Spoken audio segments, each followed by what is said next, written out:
Many people own a car, but how many of us think of a car as more than a mode of transportation?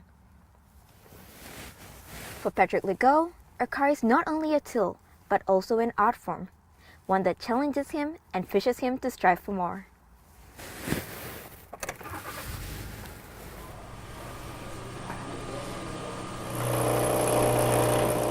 There's beauty to engineering, I find. Making it from scratch, designing it, and machining it afterwards.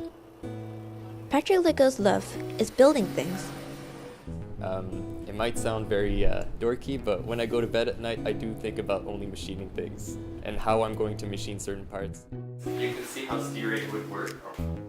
His love for building things took a new turn after he bought his dune buggy. I started when I bought my first homemade car, if you want, in 11th grade. My dad came up to me one day and was all excited. He's like, I used to own a buggy like that. He showed me a picture of his. He's like, you should get one. So we ended up looking on Kijiji. We found one in Catherine, an hour away from Toronto. We decided to split the cost. We drove down, made it a day trip, bought the car there, tested it, and then drove it back here with a U-Haul. It was mostly like an off-road car at that point, and I worked really hard for it to become street legal. I still have no clue how insurance gave me permission to drive it on the road, but that's a different story. You know when it's like summertime and it's really bright outside and like super hot and you're really happy to be like walking or whatever with the music on? That's basically how I feel when I drive it. It's really fun. The car was Patrick's first step towards a growing passion for building cars. He took his passion further by joining the University of Ottawa's Supermileage team. I joined it because it's a challenge. There's a certain gratification to setting yourself a reasonable goal and achieving it. It's hard to explain that, but I'm pretty sure we've all felt that, right? The Supermileage team's goal is to build a car that goes as far as possible on a gallon of gas. Each team has a year to build a car for the race.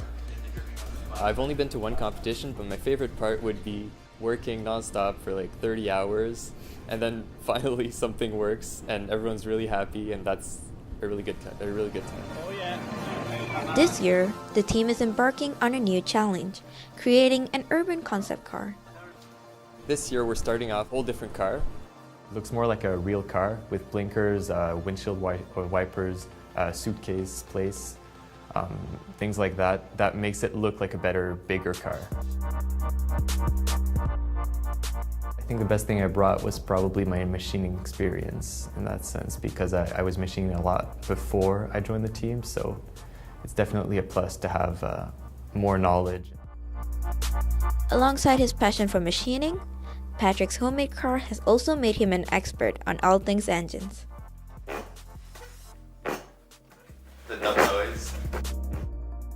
It's very easy to learn the basics of an engine when you see it working right in front of you and there's no plastic cap on it and there's no AC running next to it that you don't know what it does, right? But ultimately, it's passion that drives Patrick forward.